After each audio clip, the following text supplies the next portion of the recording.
Om Namo Narayana, Om Namah Shivaya, Shiva Om, Shivoham, Om.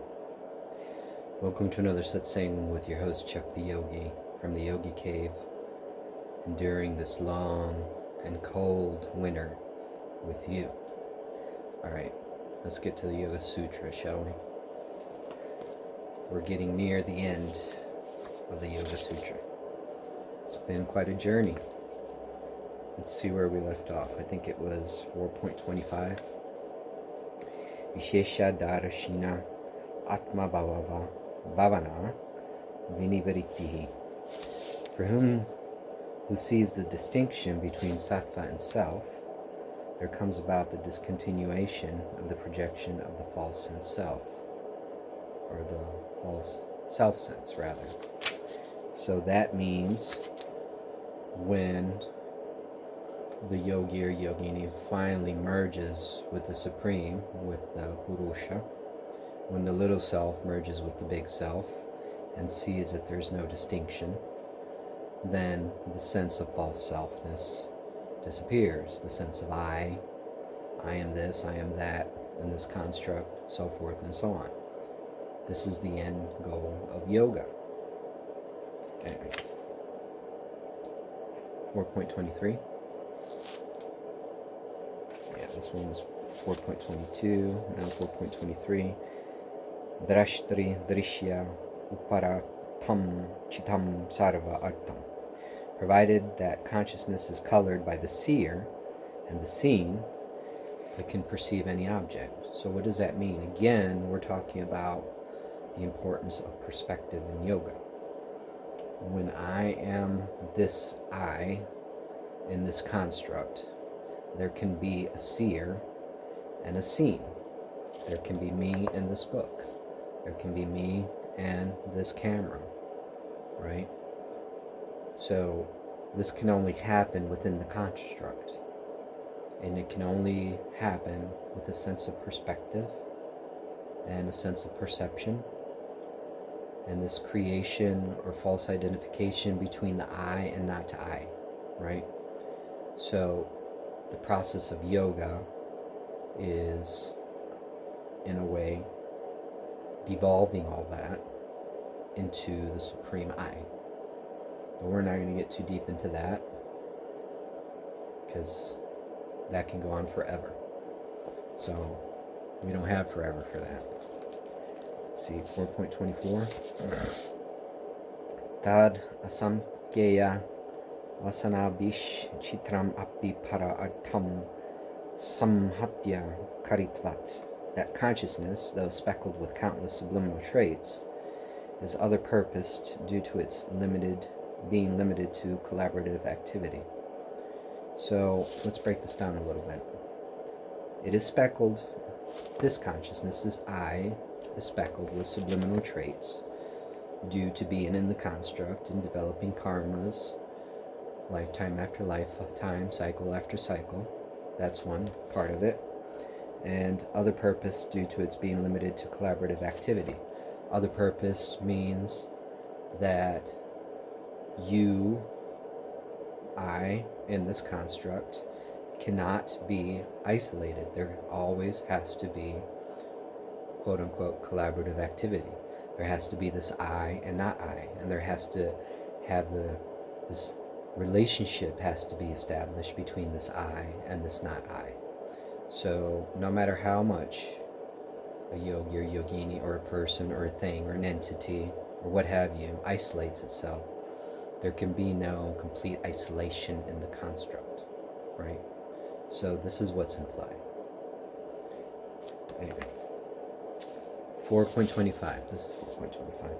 Vishesha Darashina Atma Bhavana Vinivaritihi. For him who sees the distinction between sattva and self, there comes about the discontinuation of the projection of the false sense self. So this is a little tricky. Seeing the distinction, thus the continuation of the projection. So this is kind of like a stage towards complete union. Now, complete union doesn't have to necessarily happen. right? On the right-hand path, it does eventually happen, say like the Vaishnava path, put it that way, in a Sanatana Dharma sense.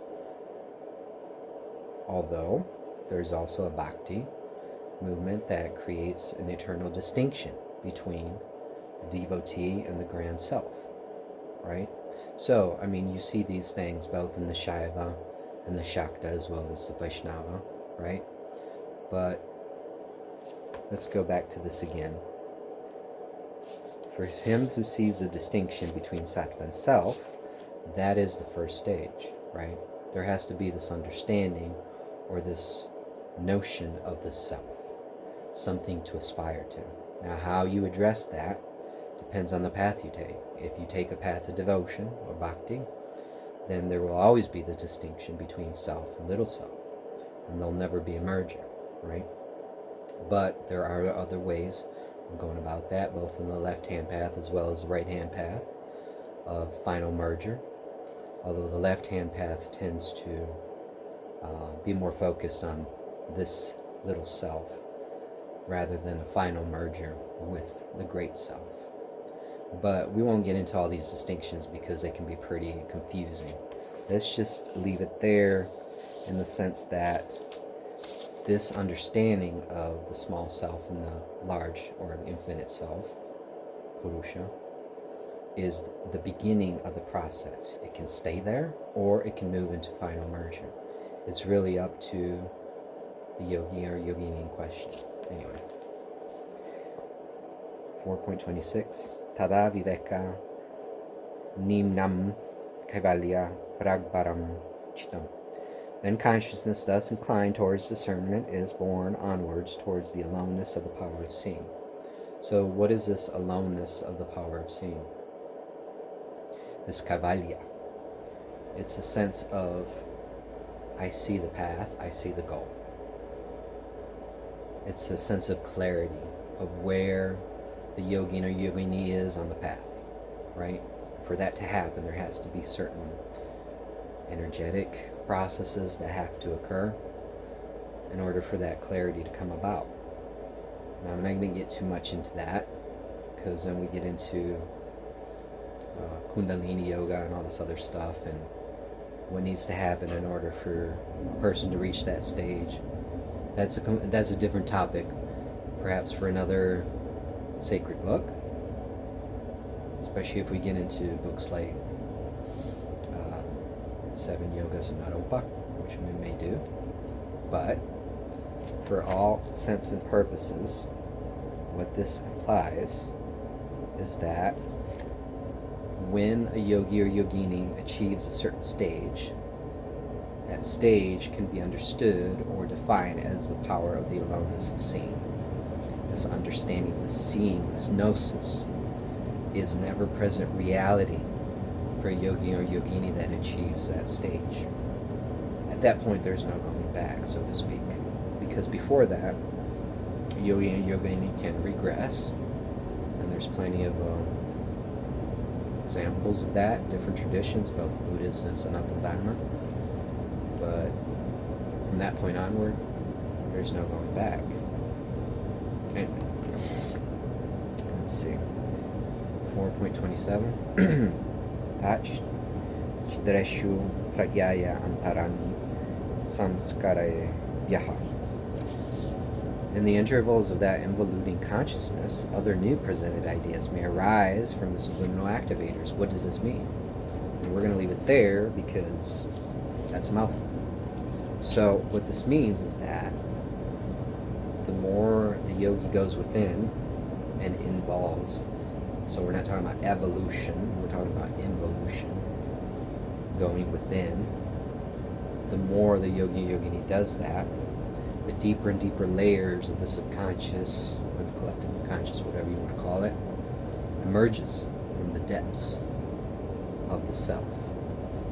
And those subliminal activators can be activated. Maybe they haven't been activated for eons. But this is a process a yogini or yogini has to go through in order to completely free themselves from the construct. Because if that doesn't happen, then these subliminal activators can take hold and pull the yogi and yogini back into the construct. So that's a tricky process. Can't get into all the details of that. I'm just going to lay out the outlines of that. So let's just leave it there. Om Namo Narayana, Om Namah Shivaya, Shiva Om, Shiva Om, Jai Ma, Jai Mahakal. Until next time.